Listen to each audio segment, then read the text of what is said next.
إن الحمد لله تعالى نحمده ونستعينه ونستغفره ونعوذ بالله من شرور أنفسنا ومن سيئات أعمالنا من يهده الله فلا مضل له ومن يضلل فلا هادي له أشهد أن لا إله إلا الله وحده لا شريك له أشهد أن لا إله إلا الله وحده لا شريك له شهد الله أنه لا إله إلا هو الملائكة وأولو العلم قائما بالقسط لا إله إلا هو العزيز الحكيم وأشهد أن محمدا عبده ورسوله اللهم صل وسلم وبارك على نبينا محمد وعلى آل محمد وصليت على إبراهيم وعلى آل إبراهيم إنك حميد مجيد اللهم بارك على محمد وعلى آل محمد كما باركت على إبراهيم وعلى آل إبراهيم إنك حميد مجيد ورضي اللهم عن الخلفاء الراشدين والصحابة أجمعين ومن تبعهم بإحسان إلى يوم الدين ما بعد.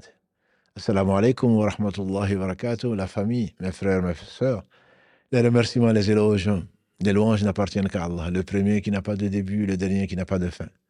La parole est dominant sur toutes choses, le subtil est bien informé, le parfait dans son essence, dans ses noms et attributs, et dans tous ses actes qui oscillent entre sa bienveillance, sa miséricorde, sa bonté d'une part, et sa justice qui, elle, est basée sur son omniscience et sa sagesse, nous le louons. Il est le seul digne d'adoration. Nous revenons vers lui repentant, nous lui demandons protection contre les conséquences de nos péchés, et lui seul en sait l'ombre et les tendances de l'âme. Et l'âme ordonne le mal, hormis celle à qui Allah fait miséricorde. Demandons protection contre les conséquences de nos péchés, les tendances de l'âme, celui qui Allah guide. Nul ne saurait l'égarer. Celui qui est privé de sa guidée, nul ne saurait lui montrer le droit chemin. J'atteste donc qu'il est le seul digne d'adoration. Le seul digne d'adoration, la ilaha illahu, le bien informé, le subtil. J'atteste de la véracité, de l'exemplarité, de la prophétie de Mohammed ibn Abdillah, qu'Allah bénisse ce prophète, le prophète, ses compagnons, tous ceux qui les auront suivis dans les droits chemins, nous fassent l'honneur d'en faire partie. Ensuite donc, bienvenue, disais-je, et merci pour votre fidélité. Hier, un contretemps, pas un contretemps, une indisponibilité nous a privés donc de partager avec vous ce live que vous aimez tant, la médecine du cœur, et notamment nous sommes donc dans les meilleures des œuvres qui sont les dhikr, qui font vivre le cœur. Ala bi dhikrillahi tatma'innu al-qulub. Allah dit dans le verset 28 de la sourate 13, n'est-ce pas que c'est par le rappel d'Allah que le cœur s'apaise. Nous sommes tous malades, sauf celui qui Allah guérit. Nos cœurs sont tous morts, c'est lui, subhanahu wa ta'ala, qui vivifie les cœurs, comme il vivifie la terre après sa mort, pas au travers de l'eau. Et là, il vivifie les cœurs au travers de la révélation. Et la révélation vient dans le Coran, dans la Sunna, tout se révélé à Muhammad sallallahu alayhi wa sallam, qui vient confirmer, donc corriger et compléter. C'est que Allah subhanahu wa ta'ala, par pure miséricorde, on ne saurait jamais le remercier comme il se doit, nous a révélé. Donc, après avoir vu la semaine dernière les noms sublimes et les attributs d'Allah subhanahu wa ta'ala tous parfaits, sachant que le principe, à ne pas discuter, ne pas rentrer dans les polémiques, le principe pour les gens de la Sunna et de la Jama'a, car on nous compte parmi ceux-là, c'est l'affirmation sans dépouillement. C'est l'affirmation sans dépouillement. C'est le dépouillement sans négation, et donc sans négation. Les gens, les savants de la Sunna et de la Jama'a disent que nous affirmons ce qu'Allah affirme pour lui-même. Az-Zuhri, qu'il lui fasse miséricorde, résume cela. La révélation vient d'Allah. Le messager transmet. Et à nous de nous soumettre. Tout ce qu'Allah subhanahu wa ta'ala dit sur lui-même, et nous savons que le messager sallallahu alayhi wa sallam ne parle pas de lui-même, ne parlait pas de lui-même. Ce n'est qu'une révélation révélée. Verset 3-4 de la sourate 53 An-Najm. Ce n'est qu'une révélation révélée. Tout ce qui transmet de lui, nous y croyons, comme Allah l'a voulu, disait l'imam Shafi'i, qu'Allah lui fasse miséricorde. Ce que le messager a transmis, nous l'acceptons, comme il a voulu. Et l'imam Ahmad, qu'Allah lui fasse miséricorde, disait, on ne peut décrire Allah subhanahu wa ta'ala qu'au travers de la révélation.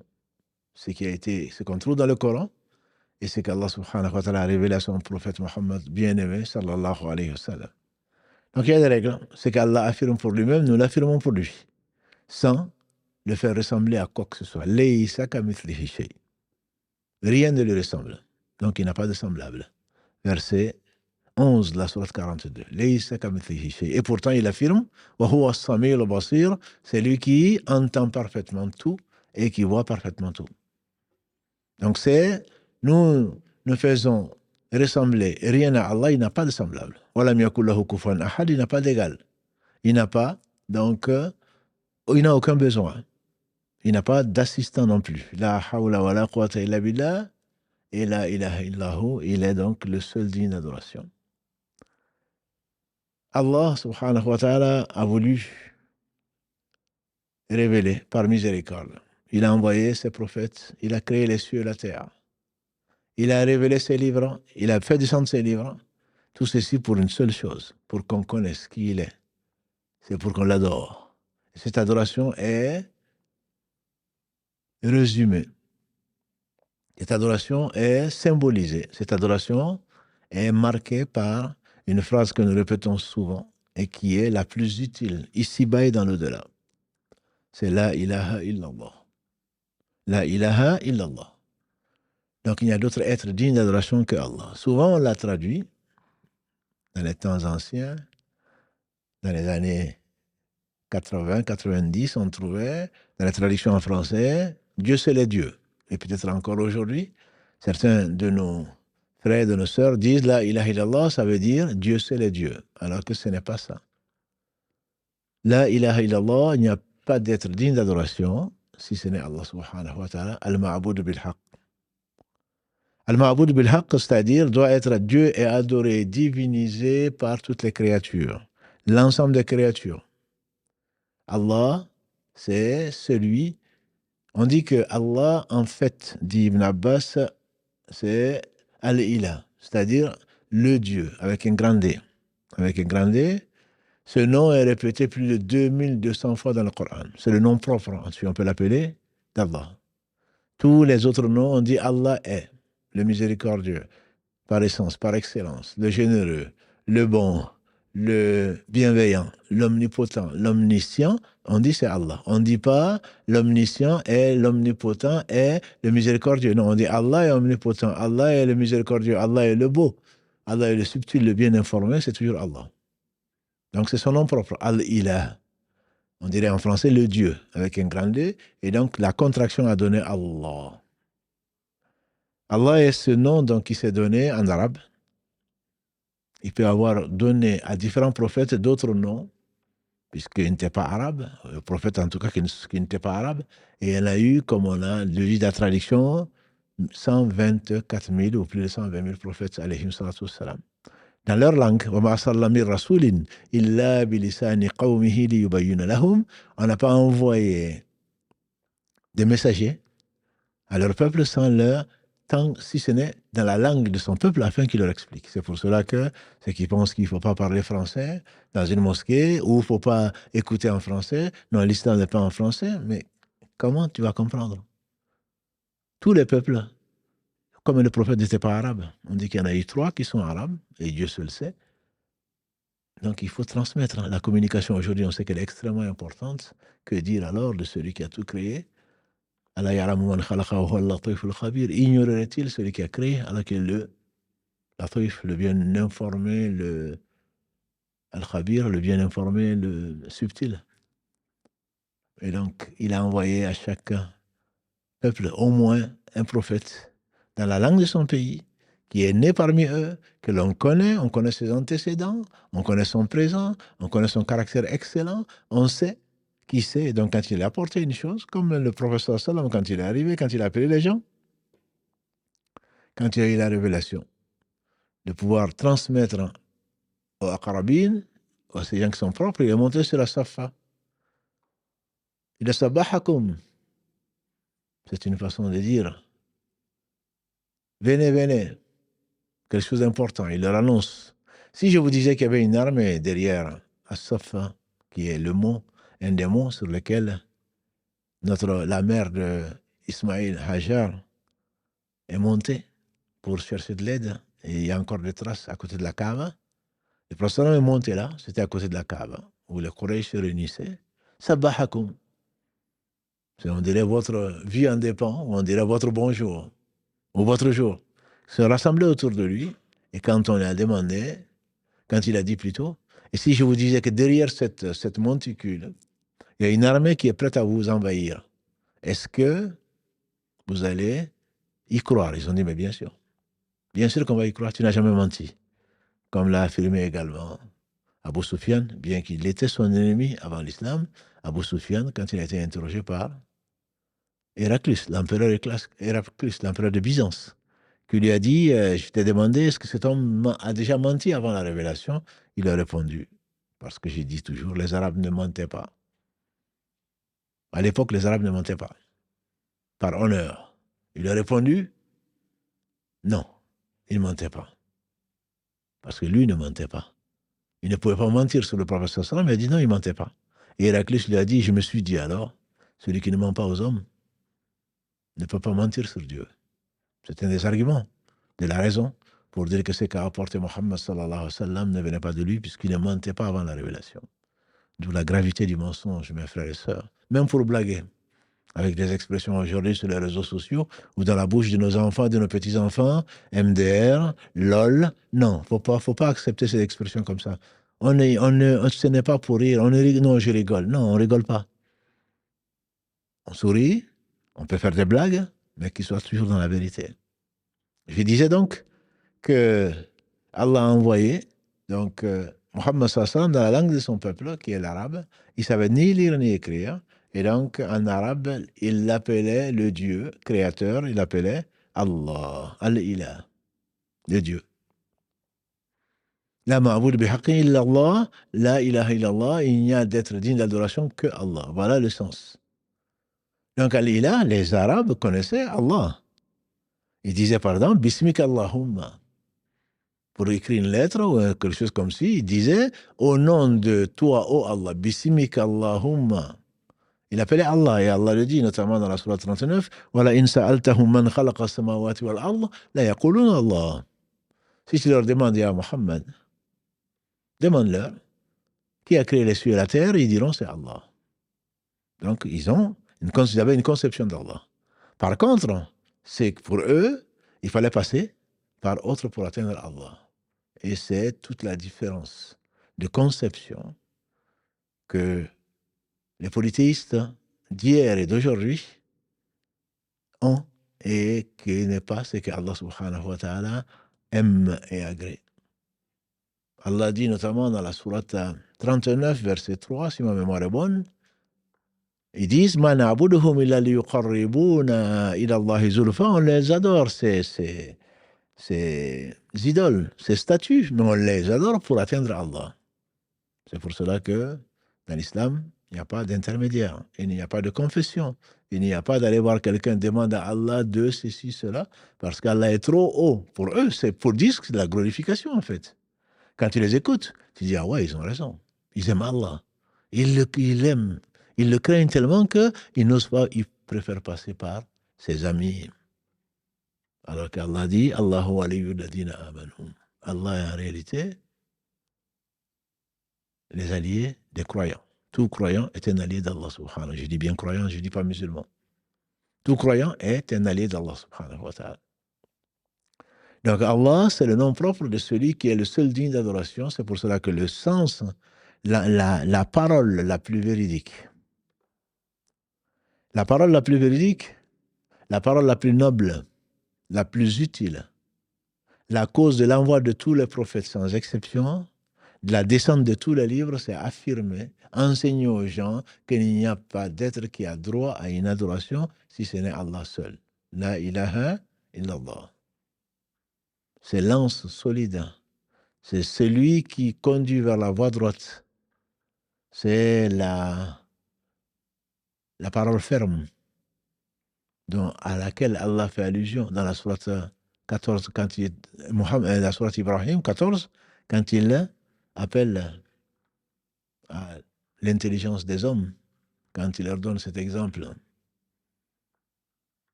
Daraballahu mathala kalimatan tayyiba. On appelle également la parole pure. Kashajaratin tayyiba, comme un arbre. Asluhu thabit wa faruha fi sama. Les racines sont bien implantées, sont bien fermes et il s'élève, l'arbre s'élève cet arbre, jusqu'au ciel, et donne ses fruits en toute saison, en tout temps. Et donc, les savants sont unanimes pour dire que c'est la ilaha illallah. Il n'y a d'être digne d'adoration que Allah subhanahu wa ta'ala. Et Allah dit à Muhammad sallallahu alayhi wa sallam dans la sourate Les Prophètes, 21, verset 25, وَمَا أَرْسَلْنَا مِنْ قَبْلِكَ مِنْ رَسُولٍ إِلَّا نُوحِي إِلَيْهِ أَنَّهُ لَا إِلَهَ إِلَّا أَنَا فَاعْبُدُونِ. Ya Muhammad, on n'a pas envoyé avant toi de messager sans lui intimer qu'il n'y a pas d'être digne d'adoration. Si ce n'est moi, adorez-moi donc. Et Allah dit dans la sourate 16, verset 36, وَلَقَدْ بَعَثْنَا فِي كُلِّ أُمَّةٍ رَسُولًا أَنِ اعْبُدُوا اللَّهَ وَاجْتَنِبُوا الطَّاغُوتَ. On a envoyé dans chaque peuple un messager pour dire quoi? Adorer Allah seul et fuir les fausses divinités. Allah dit dans la sourate 51, Adhariyat, verset 56, وَمَا خَلَقْتُ الْجِنَّ وَالْإِنسَ إِلَّا لِيَعْبُدُونَ. Je n'ai créé les djinns et les hommes qu'afin qu'ils m'adorent. Je ne leur demande rien d'autre. مَا أُرِيدُ مِنْهُم مِّن رِزْقٍ. Je ne leur demande pas de me pourvoir de la subsistance. وَمَا أُرِيدُ أَن يُطْعِمُونِ. Je ne leur demande pas de me nourrir. Inna Allah huwa ar-razzaqu dhul quwwati al-matin. Allah, c'est le pourvoyeur en tout bien et le détenteur de la force inébranlable. La ilaha illallah, c'est la vérité absolue. C'est sur quoi tient le monde de ce qu'il contient, les cieux comme la terre. Allah dit subhanahu wa ta'ala dans la sourate 3, verset 18. J'ai commencé par ce verset dans ce live. Allah dit dans le verset 18, Shahid Allahu annahu la ilaha illahu. Allah témoigne lui-même, Shahid Allahu annahu, que la ilaha illahu, il n'y a pas d'autre être digne d'adoration si ce n'est lui. Wal malaikatu wa ulul ilm. Les anges témoignent de même que les gens de science. C'est-à-dire que celui qui est quelqu'un de science ne peut pas ne pas témoigner. Et Allah associe les anges et les gens de science dans ce témoignage sublime. La ilaha illahu, il n'y a de divinité digne d'adoration que lui, Al-Azizul Hakim, Al-Aziz, le puissant, Al-Hakim, le sage. Le connaître certainement, c'est l'aimer. C'est la raison de l'envoi de tous les prophètes, alayhim salam. Cette seule phrase, si on savait ce que c'était, on passerait certainement notre vie à le vivre certainement, mais également à la répéter. Tellement Allah y a mis du mérite. Cette phrase, elle a été prononcée, je disais, par tous les messagers, tous les prophètes qui ont tous appelé leur peuple à n'adorer que Allah.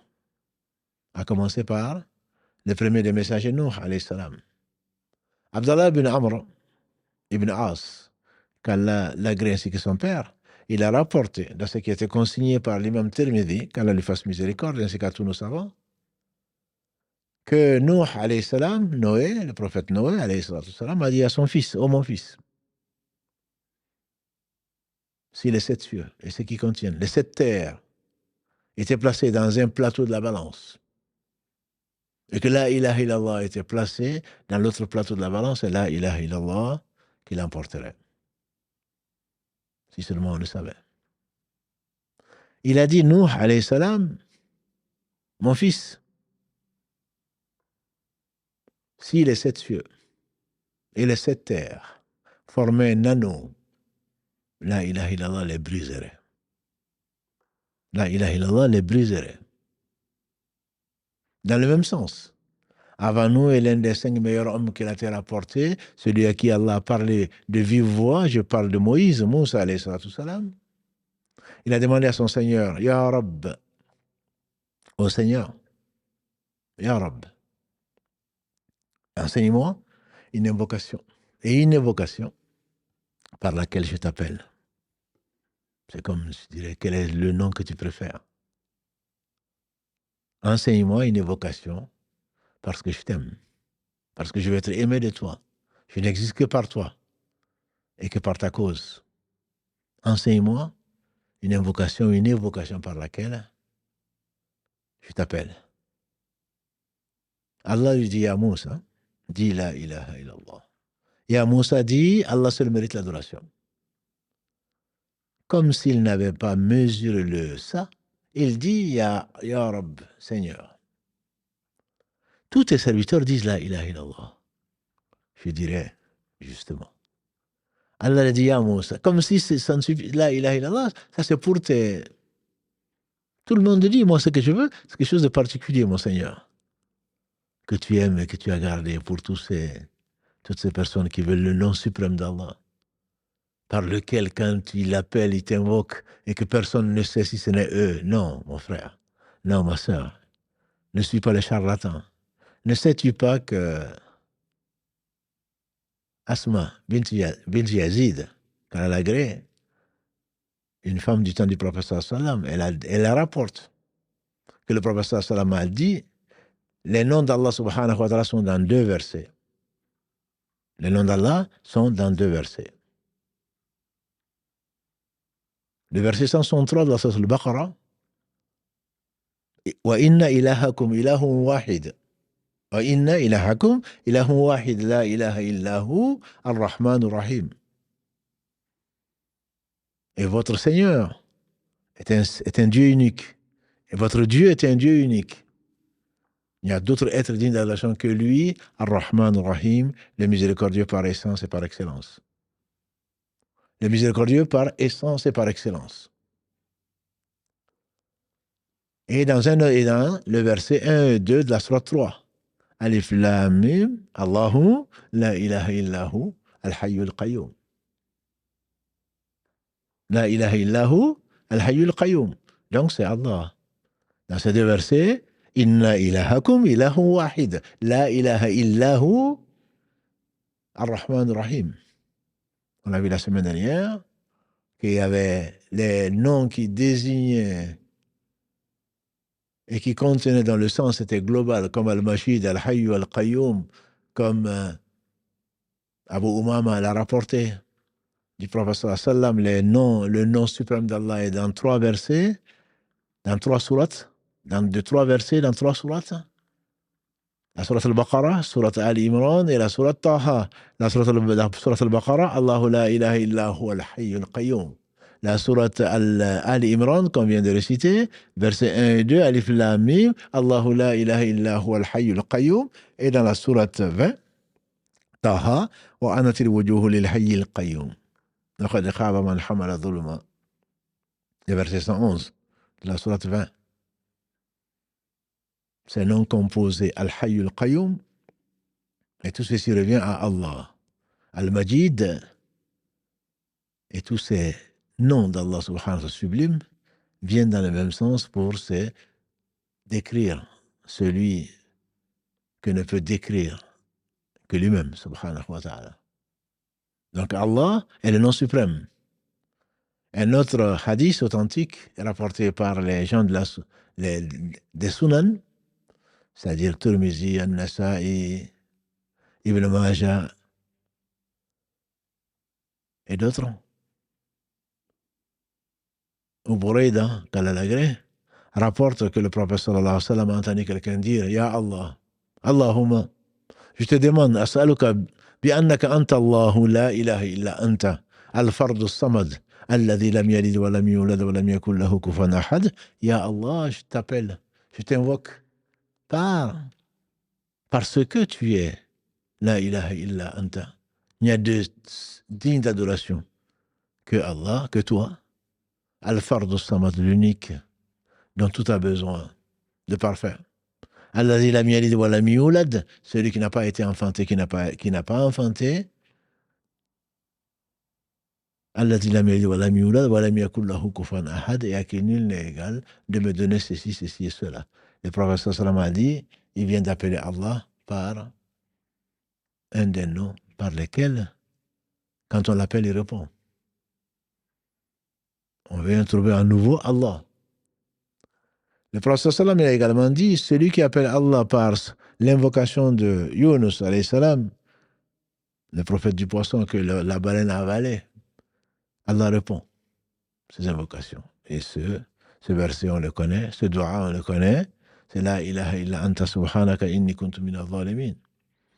Pas de divinité digne d'adoration si ce n'est toi. Je faisais partie des injustes. Si lui reconnaît, avoue son injustice, que dire alors de nous? Pour revenir à notre hadith de Moussa, qui se dit, mais tout le monde dit ça.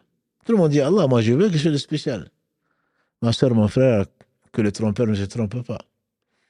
Celui qui te dit que Allah lui a enseigné un nom que personne ne sait, c'est un charlatan. Le professeur Salam a dit, la meilleure parole que moi et tous les prophètes avant moi ont dit, c'est la ilaha illallah. La parole, la meilleure des paroles que moi, Mohammed sallallahu alayhi wa sallam, et avant les prophètes qui sont venus avant moi, qui ont dit, la meilleure des paroles, c'est la ilaha illallah. C'est encore Abdallah ibn Amr ibn As, Kalala grec, qui a rapporté ce hadith. Moussa donc était surpris que c'est la ilaha illallah, mais tout le monde le dit. Il a dit, ya Moussa, oh Moussa, si les 7 terres et ce qu'elles contiennent, hormis moi, les sept cieux plutôt, et ce qu'elles contiennent hormis moi, et les 7 terres et ce qu'elles contiennent étaient mis dans un plateau de la balance, c'est un peu comme le hadith d'Abdallah ibn Amr ibn As à propos de Noé, ce qu'il a dit à son fils. La vérité, elle est la même. Ce qui est vrai pour Noé est vrai également pour Moussa. Il dit, ya Moussa, si là, les 7 cieux et ce qu'ils contiennent, hormis moi, et les 7 terres et ce qu'elles contiennent, étaient mis sur un plateau de la balance, et que la ilaha illallah a été mis sur l'autre plateau de la balance, c'est la ilaha illallah qui l'emporte.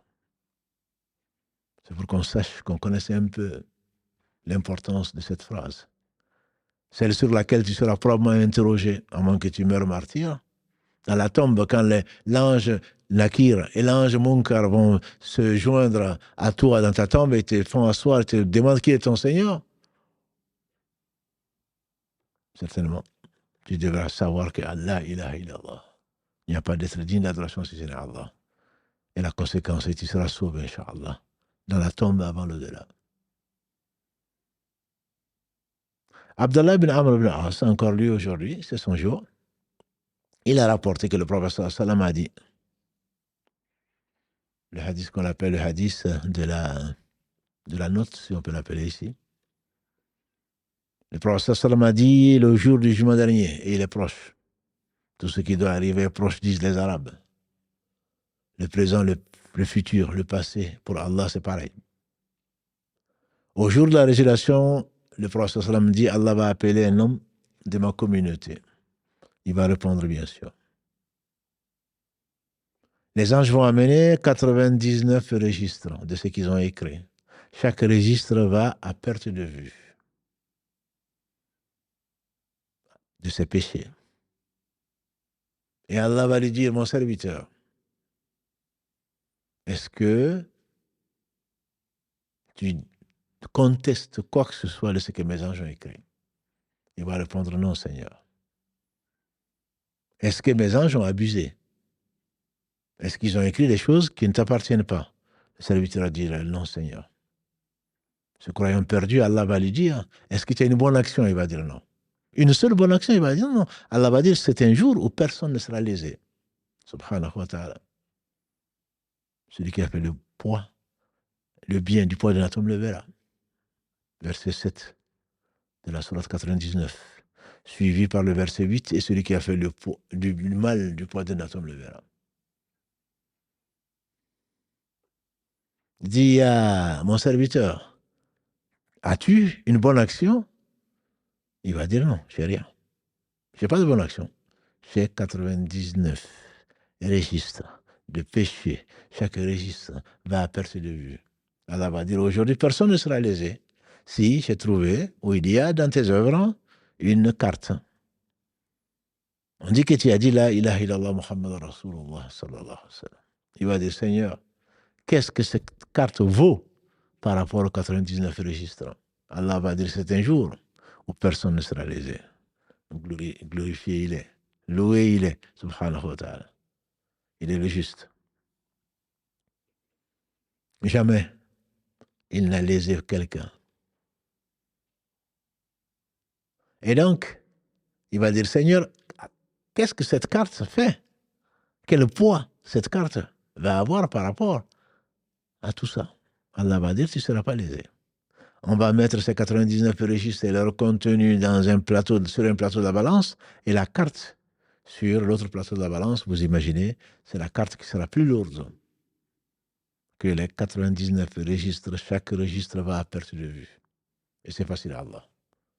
C'est pour cela que le rappel, notamment la ilaha illallah, est énorme. Celui qui dit sincèrement la ilaha illallah, celui qui le dit, Allah subhanahu wa ta'ala lui ouvre les 8 portes du paradis. À condition qu'il n'ait pas de grands péchés qui l'accompagnent. Celui qui meurt en disant la ilaha illallah sincèrement, ou qu'il a dit pour la face noble d'Allah subhanahu wa ta'ala, Allah a interdit le feu de le brûler. On se dit, alors c'est facile.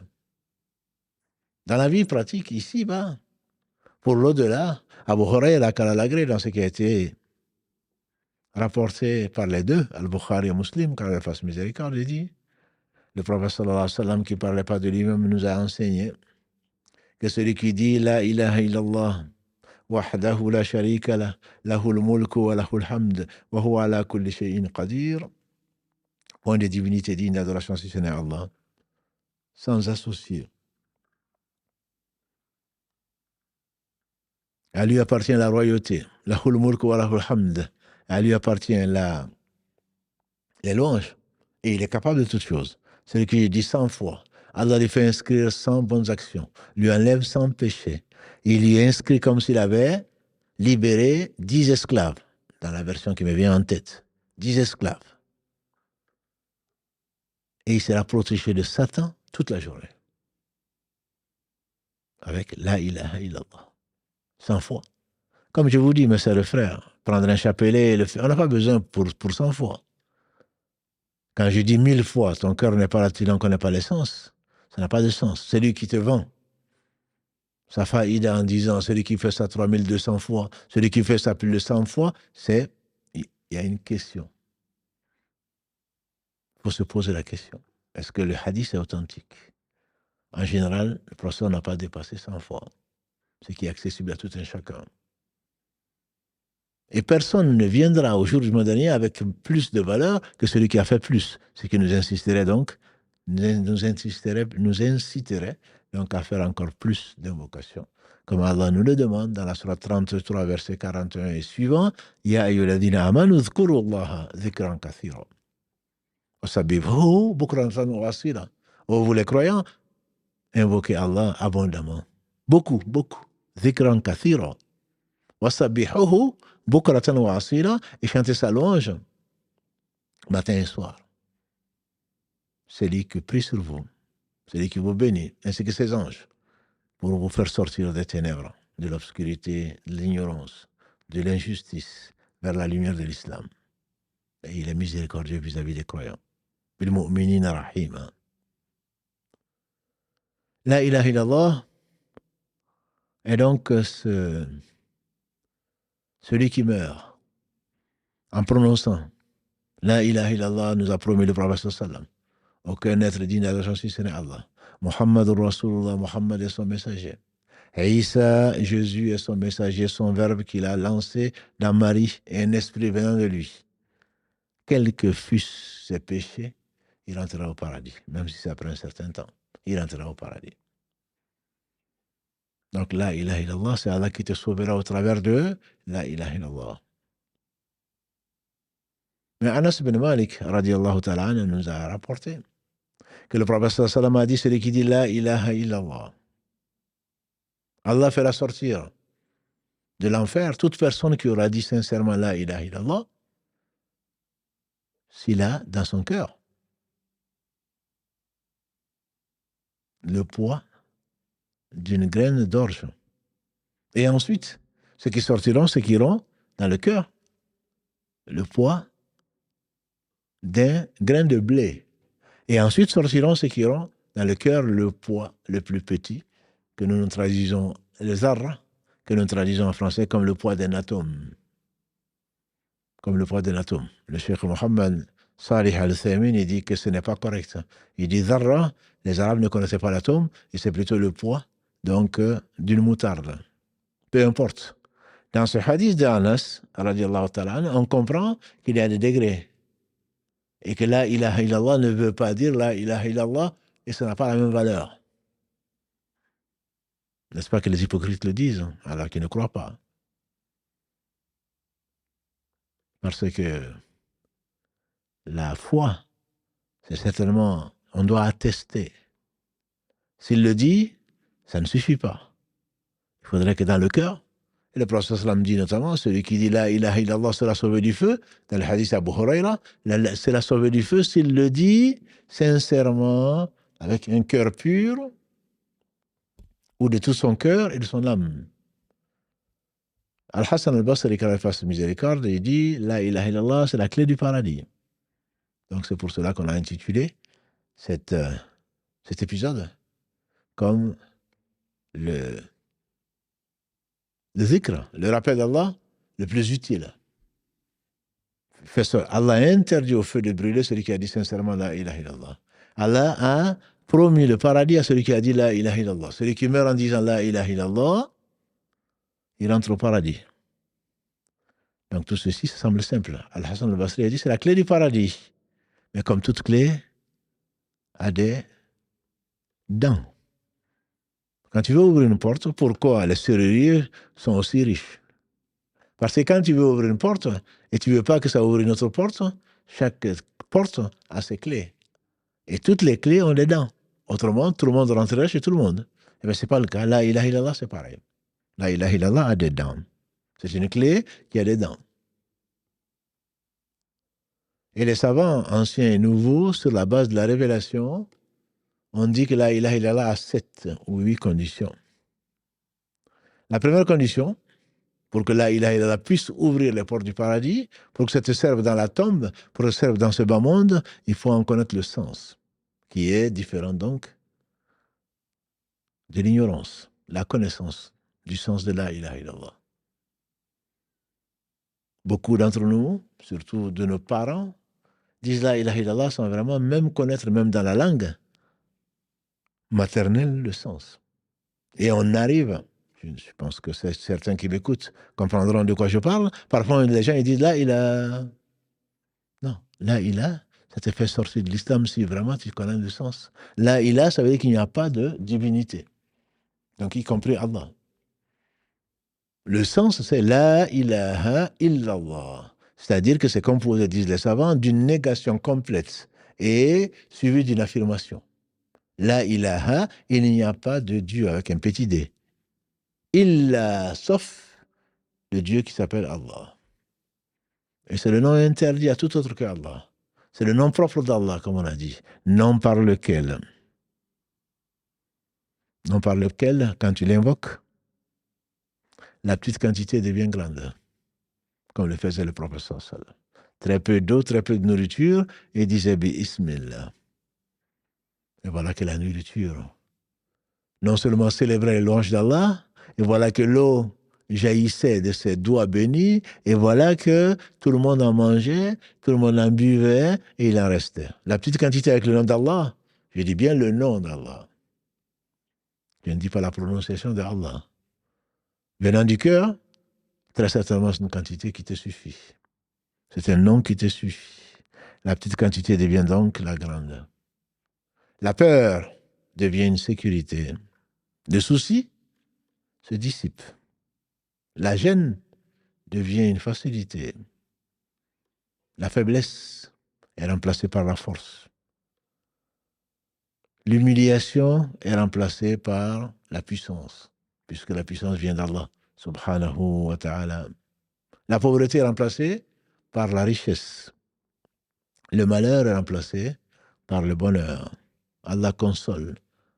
Celui qui était dominé, Allah lève la domination et l'aide vient d'Allah subhanahu wa ta'ala.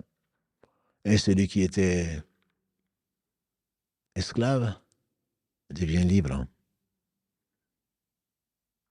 Celui qui était sans abri trouve un refuge auprès d'Allah subhanahu wa ta'ala. Celui qui était triste, sa tristesse est remplacée par la joie. Ça, c'est le nom d'Allah subhanahu wa ta'ala. La prononciation de ce nom avec foi. Comme la semaine dernière, on l'a dit, le prophète sallam, on a assisté d'après Ibn Mas'ud, il était assis, il a pris des cailloux qui célébraient l'ange d'Allah dans ses mains. Il a pris le caillou, il a donné à Abu Bakr. Et les cailloux se sont mis à continuer à célébrer l'ange d'Allah. Abu Bakr lui a donné, il a donné, tu dis Ibn Mas'ud, c'est Abu Dhar, qu'Allah les agrée tous. Il a donné les cailloux à Omar, qui était dans cette même assemblée, qui devait être béni. Les cailloux sont mis à célébrer les louanges d'Allah. Omar lui a redonné, il a donné à Othman ibn Affan, radiallahu ta'ala anhu. Par qui? Allah nous a conservé le Coran. Et éviter qu'il soit falsifié comme il a promis. Verset 9 de la sourate 15. Les cailloux ont continué à célébrer les louanges d'Allah subhanahu wa ta'ala. Et ensuite, Abu Dhar disait, il nous a donné les cailloux, et les cailloux n'ont plus célébré les louanges d'Allah dans nos mains. Donc il y a une concentration, il y a une pureté, il y a une... si toutes les conditions sont réunies, rien, dans les cieux ni sur la terre, ne résiste à la ilaha illallah. C'est Nuh qui a dit ça à son fils. C'est Allah qui a dit à Moussa. Donc la ilaha illallah est vraiment la parole la plus utile. Le nom d'Allah avec Allah, celui qui le connaît certainement, est bien heureux. Là, ce moment, là. Les cieux et la terre n'existent que parce qu'il est le seul digne d'adoration. S'il y avait deux dieux, comme Allah le dit subhanahu wa ta'ala, ils se seraient opposés l'un à l'autre et la terre serait corrompue. Donc la connaissance de ce que ça veut dire la ilaha illallah, ça veut dire qu'il n'y a pas d'être digne d'adoration si ce n'est Allah. Une affirmation, il n'y en a pas, il n'y a pas de Dieu, sauf le seul qui est digne d'adoration qui s'appelle Allah. Donc il faut au moins connaître ce sens-là. Et la condition, c'est, si vous voulez une preuve, il y a beaucoup. Allah ordonne à son prophète sallam dans la sourate qui porte son nom, sourate 47, Muhammad, verset 19, Fa'alam, sache, ô Muhammad, Fa'alam annahu la ilaha illallah. Astaghfiru li dhanbik. Avant de demander pardon pour tes péchés, sache que Allah seul mérite l'adoration. La ilaha illallah. Et demande pardon pour tes péchés, et ceux des croyants et des croyantes. Othman ibn Affan, radiallahu ta'ala anhu, rapporte que le prophète sallallahu alayhi wa sallam a dit, personne ne meurt.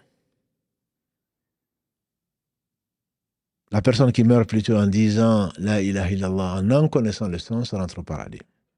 Hadith rapporté par l'imam Muslim, qu'Allah lui fasse miséricorde. La première connaissance, c'est au moins que tu en saches le sens. Sinon, tu deviens quoi? Comme beaucoup, tu deviens un perroquet. Tu répètes ça, la ilaha illallah, comme le perroquet, mais une fois que tu rencontres l'adversité, tu vas adorer autre que Dieu. Tu n'as pas d'enfant, tu vas avoir un charlatan qui va te dire, fais ceci et cela, égorge une vache rose, tu vas aller en chercher, tu n'en trouveras pas, mais tu vas égorger.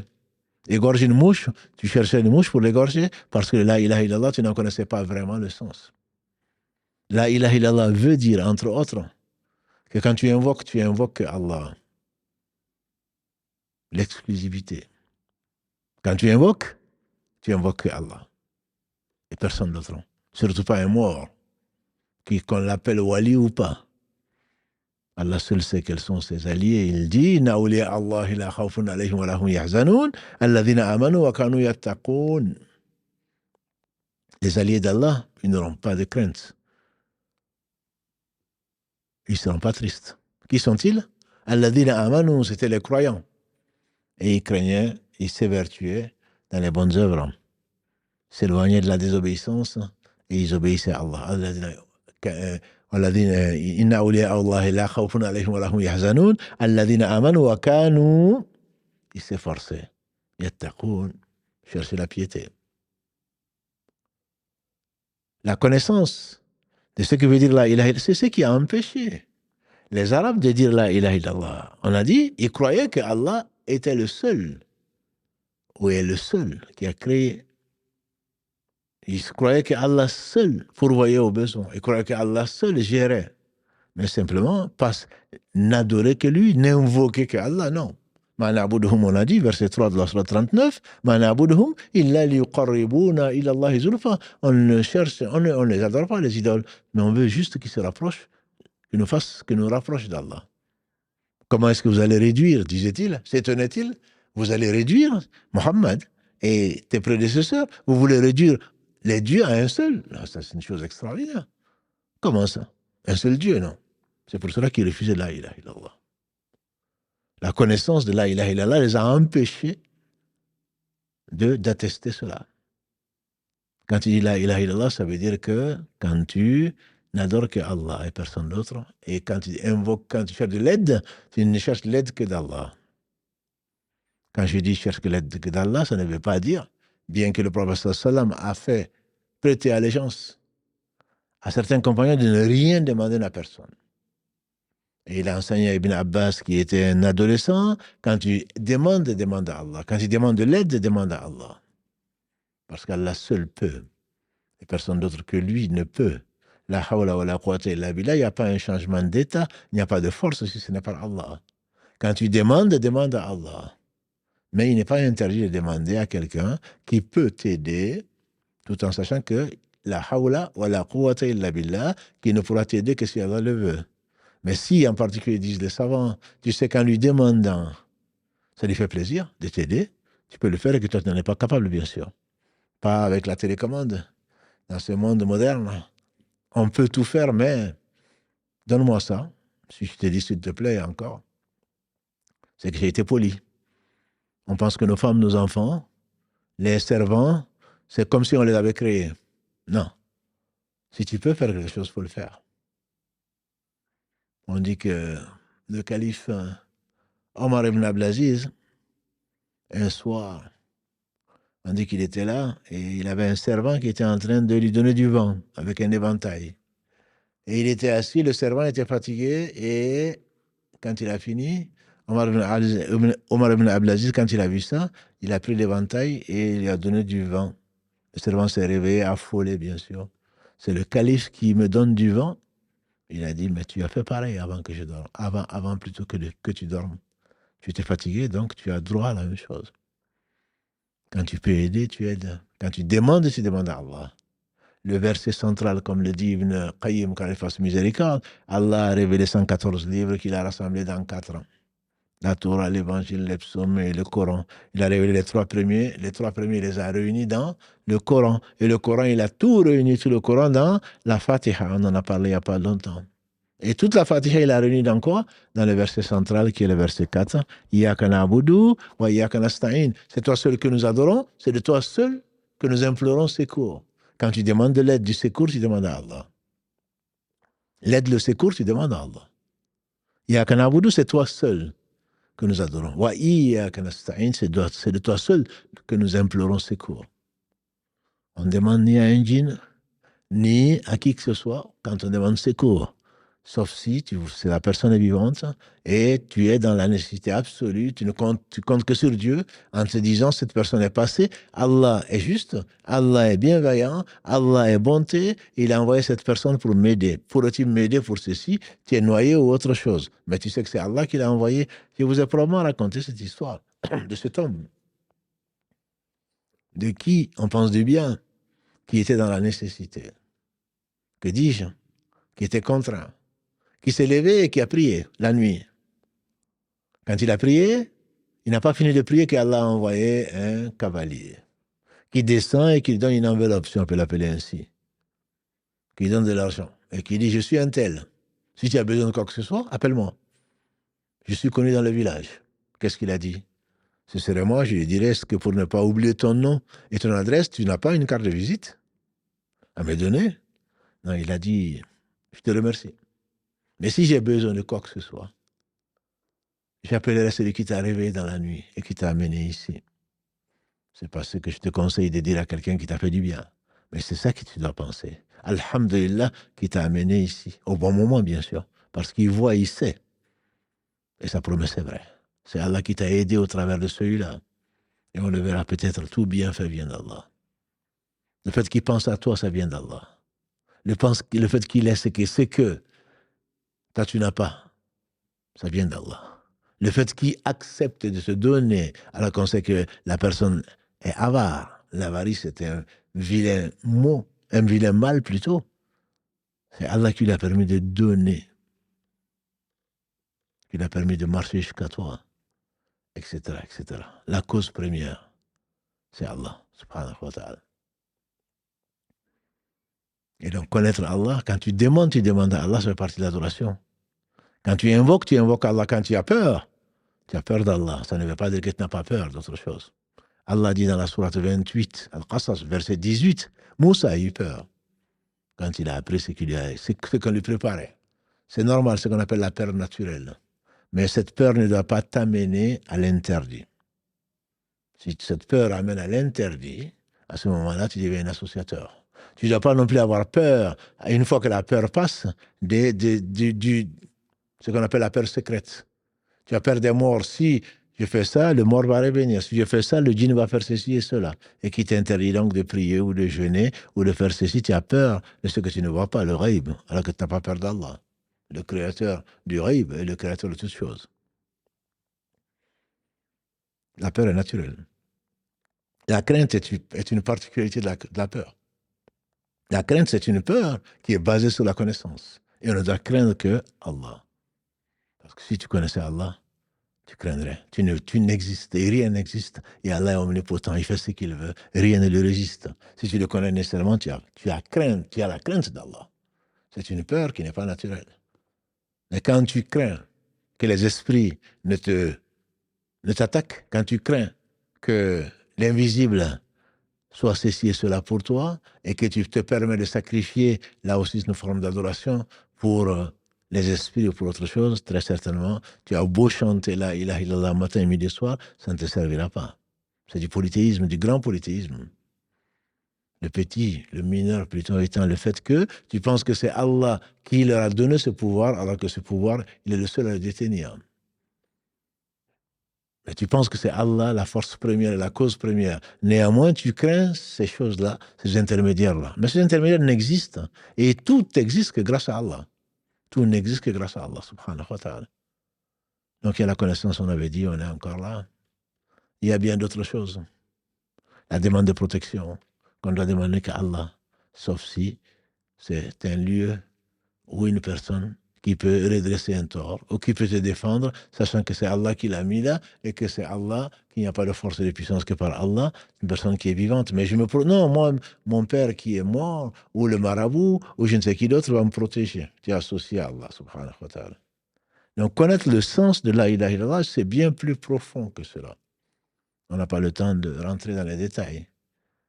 La ilaha illallah mérite beaucoup plus que cela. Mais juste pour dire que la connaissance est la première des choses. Toi qui chantes, même les griots, hein, même les griots chantent la ilaha illallah, là qui font le contraire. On entend dans toutes les langues. Quand ils arrivent jusqu'au bout, j'ai dit, la ilaha, ça fait sortir de l'islam sans qu'on le sache, sans qu'on s'en rende compte. Mais les savants sont très clairs sur cela, parce que le sens n'est pas là. La première condition sine qua non, c'est la connaissance. Ensuite, il faut la certitude. Il faut la certitude qu'il n'y a pas d'être digne d'adoration si ce n'est Allah. C'est-à-dire une conviction profonde. La certitude ici, c'est ilm al-yaqin. C'est la science certaine que personne ne mérite d'adoration si ce n'est Allah subhanahu wa ta'ala. La ilaha illallah. Parce que le prophète m'a dit, celui qui meurt avec la certitude qu'Allah seul, subhanahu wa ta'ala, mérite l'adoration, alors Allah, lui, celui qui atteste sincèrement qu'Allah seul mérite l'adoration, Allah subhanahu wa ta'ala lui accorde le paradis. Et Allah subhanahu wa ta'ala dit également dans la sourate 49, verset 15, quand il parle du verset 14, قالت الأعراب آمنا قل لن تؤمنوا ولكن قولوا أسلمنا. Les Bédouins ont dit on a cru, Allah leur dit ne dites pas vous êtes croyants, dites plutôt que vous êtes soumis. Et après Allah définit le croyant. إنما المؤمنون الذين آمنوا بالله ورسوله ثم لم يرتابوا. Les croyants sont seulement ceux qui ont cru en Allah. Et aux messagers, ensuite, ils n'ont pas eu de doute. La certitude, c'est le contraire du doute. Donc, c'est ceux-là, comme Allah dit, voilà les gens qui sont sincères. À côté de la certitude, qui n'est pas une mince affaire, il y a la sincérité. On peut être sûr sans avoir la certitude, sans être sincère. Quand on voue une action quelle qu'elle soit, même si elle paraît une action d'adoration, il faut qu'elle soit à Allah seul. Qu'elle doit dédier à Allah seul, c'est la pureté. Allah le dit à maintes endroits, Allah lillahi din al-khalis. Allah dit dans le verset 3 de la sourate 39, la pureté, la religion pure n'appartient-elle pas à Allah? Allah dit wa ma umiru illa liya'budu Allah mukhlisina lahu ad-din hunafa. Dans la sourate al-Bayyinah 98, Allah dit dans le verset 5, il leur a été ordonné pourtant que d'adorer Allah mukhlisina lahu ad-din, en le purifiant sa religion. Il y a la sincérité. Tout ce qui est fait pour autre que Allah, Allah le laisse à ceux pour qui on l'a fait, autre que lui. Il est le seul. Il n'a besoin de rien. Et c'est lui qui se passe d'associer. Et donc, quand il est là, il a illallah, il faut que tu sois sincère dans ce que tu dis. Pas pour avoir ceci et cela, on connaît les 3 premiers combustibles de l'enfer, qu'Allah nous en préserve. La sincérité n'est pas tout. Une quatrième condition sine qua non pour que la ilaha illallah te serve, pour que la clé puisse ouvrir le paradis, c'est la véracité. Le prophète sallam nous a enseigné la véracité. Et Allah subhanahu wa ta'ala, entre autres versets de la sourate qui portent leur nom, les hypocrites. 63, verset 1. Quand les hypocrites viennent, ils te disent Nashahadu, nous attestons que tu es vraiment le messager d'Allah. Allah atteste effectivement que tu es son messager. Et Allah atteste que ce sont des menteurs. Donc la langue ne suffit pas. Il faut que ce soit sincère dans le cœur et que le cœur l'affirme. Et n'en doute pas, comme on l'a vu tout à l'heure. Allah dit subhanahu wa ta'ala dans la sourate 29, l'araignée, versets 1 à 3, Alif Lam Mim. Ahasiba an-nas an yutraku an yaqulu amanna wa hum la yaftanun. La yaftanun. Les gens croient-ils, après Alif Lam Mim, les gens pensent-ils, croient-ils qu'on les laissera? Parce qu'ils ont dit, on croit à Allah. Alors qu'ils n'ont pas été testés. En yutraku an yaqulu, ils ont simplement dit, an yaqulu amanna wa hum la yaftanun, que nous croyons alors qu'ils n'ont pas été testés. Non. Laqad fatanna alladhina min qabli. On a certainement éprouvé les gens d'avant afin qu'Allah connaisse, bien qu'ils sachent tout, afin qu'Allah montre, fasse connaître les gens qui sont sincères des menteurs. Donc cette véracité vient de l'épreuve. Allah nous teste. Il a créé la mort et la vie pour nous tester. Donc cette véracité fait partie des conditions de la ilaha illallah. Pas seulement j'atteste, mais véridiquement et sincèrement, je sais qu'Allah seul mérite l'adoration. D'autres conditions, comme l'assujettissement. Quand tu dis la ilaha illallah, il n'y a autre être digne d'adoration si ce n'est Allah, il te faut assumer. Devant les événements, quand Allah te dit d'obéir, tu obéis. As-tu d'autres divinités en dehors d'Allah? Connais-tu d'autres divinités en dehors d'Allah? Tu suis tes passions et tu dis la ilaha illallah? Certainement pas. وما كان لمؤمن ولا مؤمنة إذا قضى الله ورسوله أمرا أن يكون لهم الخيرة من أمرهم. Verset 36 de la sourate 33, Allah dit, il n'appartient pas à un croyant, ni à une croyante. Une fois que Allah et son messager ont décrété d'une chose, qu'il est le choix. L'assujettissement et la soumission en font partie. L'amour est tout à fait autre chose. Celui qui dit la ilaha illallah, Ibn Qayyim disait, la ilaha illallah veut dire, il n'y a pas d'autre être digne d'être aimé pour lui-même si ce n'est Allah. Il n'y a pas d'être digne d'être aimé pour lui-même si ce n'est Allah. Et donc cet amour est une condition. Tu ne peux pas dire la ilaha illallah et ne pas aimer Allah. Ne pas aimer pour Allah, pour atteindre, pour goûter à la foi. وَمِنَ النَّاسِ مَن يَتَّخِذُ مِن دُونِ اللَّهِ أَندَادًا يُحِبُّونَهُمْ كَحُبِّ اللَّهِ وَالَّذِينَ آمَنُوا أَشَدُّ حُبًّا لِلَّهِ. Allah dit subhanahu wa ta'ala, s'agissant de l'amour, dans la sourate 2, Al-Baqarah, verset 165, il y a des gens qui prennent en dehors d'Allah des associés qu'ils aiment autant qu'Allah. Les croyants sont bien plus forts dans leur amour pour Allah. Il y a parmi les conditions, donc, il y a l'amour, il y a l'acceptation, également par le cœur, et donc par la langue. Et Allah subhanahu wa ta'ala le dit à maintes endroits. Ce sont des conditions, et des savants rajoutent également le fait de mécroire au tarout, de mécroire aux fausses divinités, se basant entre autres sur le verset qui suit Ayatul Kursi, quand Allah dit Allahu waliyyu ladina amanu yukhrijuhum minan dhulumati ilan nur walladhina kafaru awliya'uhum at-taghut. Et le verset La ikraha fi din 256 Qad tabayyana ar-rushdu min al-ghayy faman yakfur bit-taghut wa yu'min billah faqad istamsaka bil urwati al-wuthqa. Allah est l'allié des croyants. Il les fait sortir des ténèbres vers la lumière. Et Allah dit, donc celui qui s'accroche, celui qui mécroit plutôt aux fausses divinités et croit en Allah, il a saisi l'anse la plus solide.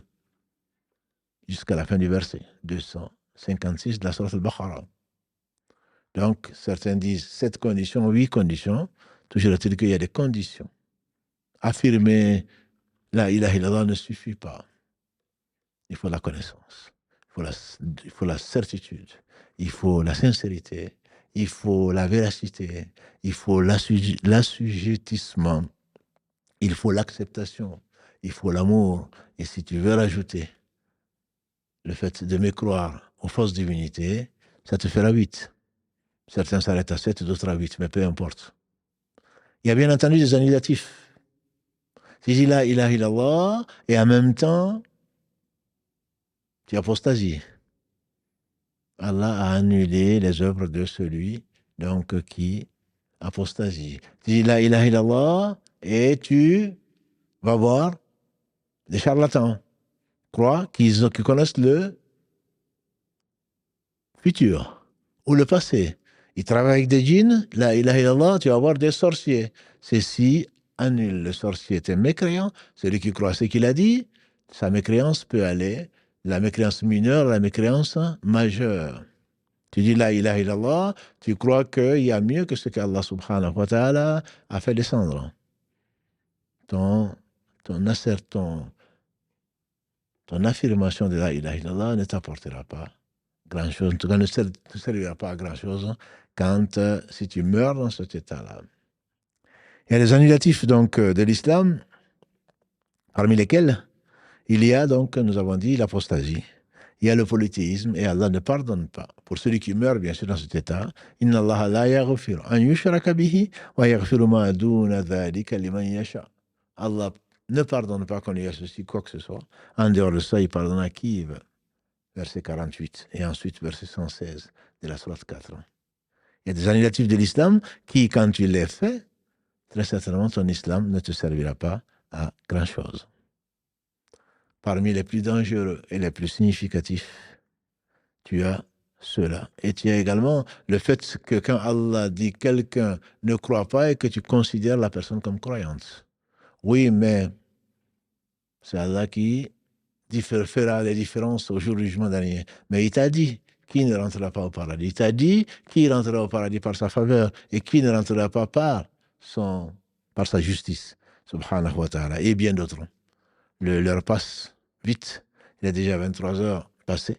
On ne va pas rester donc sur ce sujet qui est si important, sinon se rappeler que c'est la parole la plus utile qui, grâce à Allah subhanahu wa ta'ala, à travers sa miséricorde, à travers l'envoi des prophètes alayhim salatu wassalam, au travers de ce qu'il a accordé à cette phrase, kalimat tayyib, cette phrase pure, cette phrase bénie, qui est bien mieux, qui pèse bien plus que les cieux et la terre réunis. Donc le fait que tu le répètes, en réfléchissant à son sens, en étant sincère quand tu le dis, en étant véridique, en aimant, Parce que ce qui fait sortir l'islam, mes frères et sœurs, c'est que même le fait de faire ce que Allah subhanahu wa ta'ala a ordonné dans l'islam et que tu n'aimes pas, tu le fais. Je ne dis pas que c'était difficile, comme la prière parfois, comme le jeûne, je ne parle pas de cela. Mais tu ne l'aimes pas. Tu détestes faire la prière. Pourquoi tu l'as fait? Tu dois aimer faire la prière, c'est une occasion unique.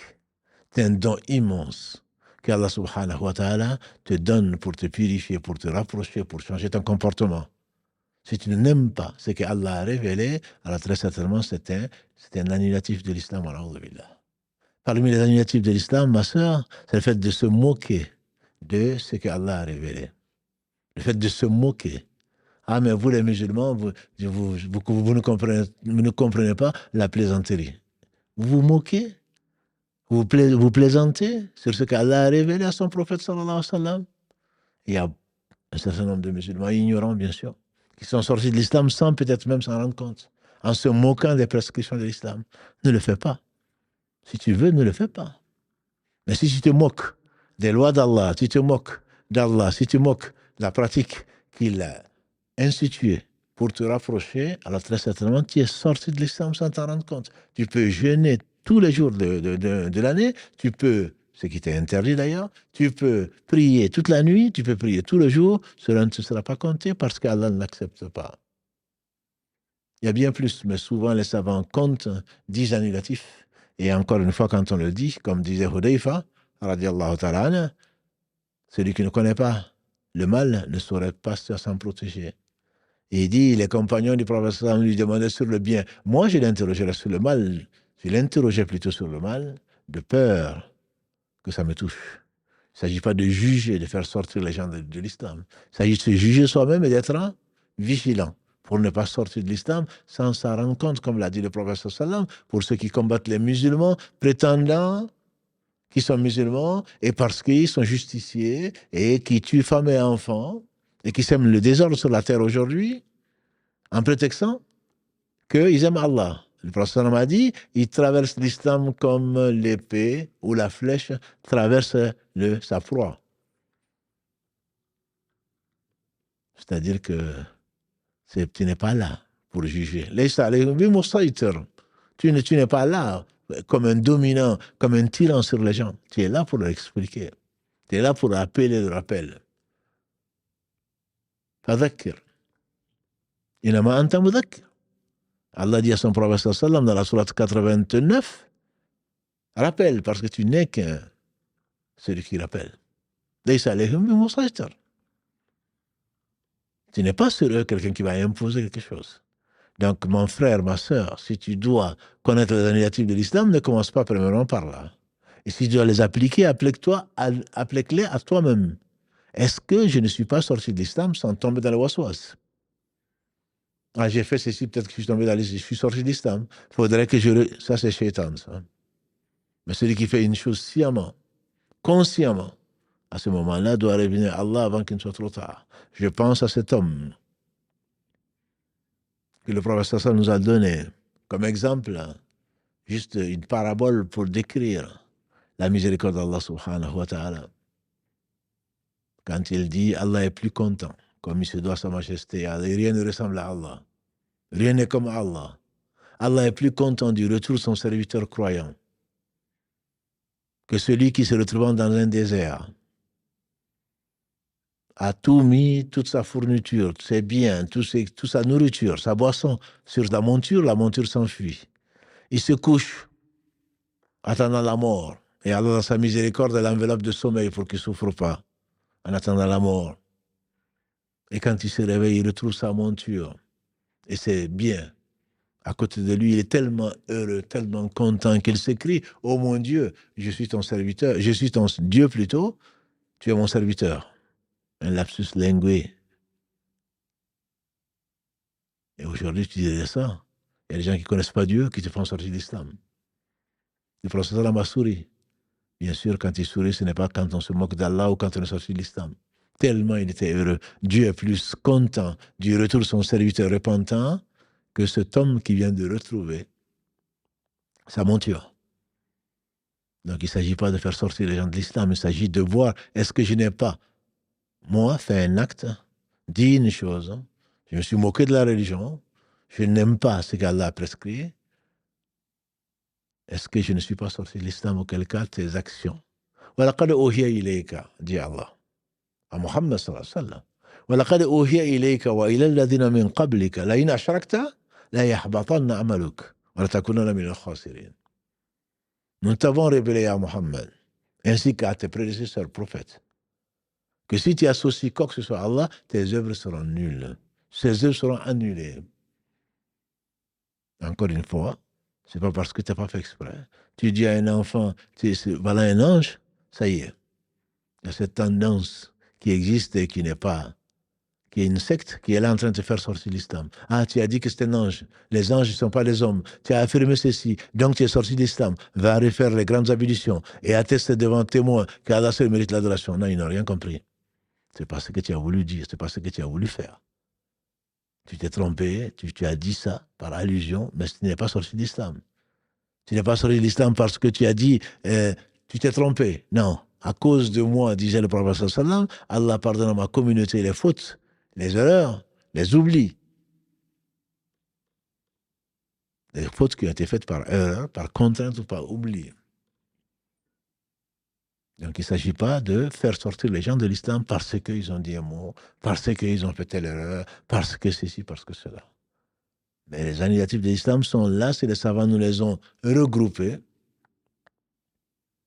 C'est pour qu'on s'en méfie, c'est pour nous-mêmes, c'est pas pour faire sortir les gens de l'islam comme beaucoup de prétendus élèves de sciences ou qui se prétendent des justiciers l'affirment et surtout l'appliquent sur les autres en faisant sortir tout le monde de l'islam. Le prophète sallam a dit, quelqu'un qui dit à son frère kafir, qui dit aux musulmans, tu es mécréant. Si lui ne l'est pas, et Allah seul sait qui est mécréant, si lui ne l'est pas, alors toi tu l'es. C'est que tu sors de l'islam en train de traiter l'autre de mécréant comme beaucoup de gens le font, sans science, surtout parce que le cœur, il est malade. Accrochons-nous donc au la ilaha illallah, lance la plus solide, le plus pur, la meilleure des paroles, puisque les prophètes, tous, ont eu comme mission d'appeler à cela. Et Allah atteste lui-même qu'il est seul digne d'adoration. La ilaha illallah, ce n'est pas une simple leçon. Ça ne s'arrête pas ce soir et encore moins écrire des livres et des livres. Tout le Coran est basé sur l'unicité d'Allah. C'est pour cela que sur ta langue, si la ilaha illallah est familier sur ta langue, s'il descendra dans ton cœur, et c'est le plus important. Il ne s'agit pas de répéter la ilaha illallah comme nous l'avons dit comme un perroquet, il faut vraiment qu'il descende dans le cœur. On espère, on prie Allah subhanahu wa ta'ala qu'à force de le répéter, à force de demander de revenir pardon à Allah, à force d'aimer la ilaha illallah, Allah nous le fasse descendre dans le cœur. Auquel cas, très certainement, il nous accordera ce qu'il n'accorde à personne. La foi sincère. La foi véridique. La foi qui t'amène à traduire ce qui est dans ton cœur par tes actes. L'attestation de la ilaha illallah fait rentrer au paradis. Mais tous savent qu'il n'y a pas être digne d'adoration si ce n'est Allah. Pour les Jahamites, Jaham Safwan, qui disait que la foi c'est seulement dans le cœur. Ça veut dire que Pharaon est musulman. Pharaon était musulman. Il l'a affirmé quand il allait être noyé, mais Allah ne l'a pas accepté. Al-An. Que maintenant. Ça veut dire que Iblis, qui dit Ya Rab, ô Seigneur, parce que tu m'as induit en erreur, je vais les amener tous en enfer avec moi. Il a dit Seigneur. Donc, dans son cœur, forcément, il croit. Nous croyons tous. L'attestation est une obligation. Abu Talib, il a dit je sais que mon fils et que mon neveu Mohammed sallam est sincère dans ce qu'il dit. Si je ne craignais les reproches de Quraysh, j'aurais attesté que Allah mérite l'adoration et que Mohammed est son messager. Il était croyant. Pharaon était croyant. Satan est croyant, mais désobéissant. Pharaon est un orgueilleux, mécréant, qui est là où, comme vous le savez, matin et soir, on lui exposera le feu Il attend au jour du jugement dernier. Attester devant témoin fait partie de la foi. La ilaha illallah, c'est le pilier le plus, l'attestation qu'Allah seul mérite l'adoration, c'est le premier pilier de l'islam, comme on le sait. C'est ce qui fait rentrer dans l'islam, qui rend donc, comme l'a dit le prophète sallallahu alayhi wa sallam, les biens, le sang et l'honneur de toute personne qui l'affirme. Donc, dans ce bas monde, après ce qui est dans son cœur, qu'il soit hypocrite, qu'il ait dit cette phrase par intérêt ou par circonstance ou par autre chose, ça c'est entre Allah et lui. Vous vous rappelez très certainement de Oussama ibn Zayd, qu'Allah l'a agréé ainsi que son père. Quand dans la guerre, il a désarmé quelqu'un qui voulait le tuer, et celui-là, quand il a désarmé, il a dit « Ashhadu an la ilaha illallah, ashhadu anna Muhammad Rasulullah, sallallahu alayhi wa sallam ». J'atteste qu'Allah seul mérite l'adoration, j'atteste que Muhammad est son messager. Il a tué Oussama. Quand le prophète sallallahu alayhi wa sallam a entendu ça, il dit « Ah, Oussama, tu l'as tué alors qu'il a dit la ilaha illallah ». Il dit « Mais, ya Rasulallah sallallahu alayhi wa sallam ». Oussama était beaucoup aimé par le prophète sallallahu alayhi wa sallam. Quand on voulait demander quelque chose de spécial au prophète sallallahu alayhi wa sallam, on envoyait Oussama, tellement il l'aimait, le fils de Zaïd, qu'on appelait Zaïd ibn Muhammad, que Allah a abrogé cette disposition, cette coutume des Arabes. Appelez-le par le nom de leur père, si vous les connaissez. Il s'appelait Zaïd ibn Haritha. Et Oussama donc était ibn Zaïd. Le prophète l'aimait beaucoup. Mais néanmoins, par rapport à ce qu'Allah a décrété, comment est-ce que tu vas tuer quelqu'un alors qu'il a dit Ashhadu la ilaha illallah, ashhadu anna Muhammad Rasulullah? Il a dit, mais ya Rasulallah, il a dit juste pour sauver sa peau. Il a dit, pourquoi tu n'as pas ouvert son cœur? Pourquoi tu n'as pas ouvert son cœur pour voir s'il était sincère ou pas? La sincérité, on le laisse à Allah. La véridicité, on le laisse à Allah, c'est le domaine du cœur. Toi qui le dis matin, midi et soir, j'espère, quand tu attestes dans ta prière ou en dehors de ta prière, comme ces jeunes qui ne font ni prière, qui vivent de haram, etc., qui avant de dormir, je shahad. Le shahad maintenant est devenu un mot français, un verbe, je shahad. Tu shahad, nous shahadons. Je shahad. Non, tu ne shahades pas du tout. Tu as dit la ilaha illallah, c'est pas une clé qui va t'ouvrir. Tu es en train de voler les gens, de trafiquer, tu es en train d'avoir un comportement ignoble avec les voisins, avec tes parents, avec tout un chacun, et tu shahades. Non, ta shahada ne te servira pas à grand-chose, parce que les conditions ne sont pas là.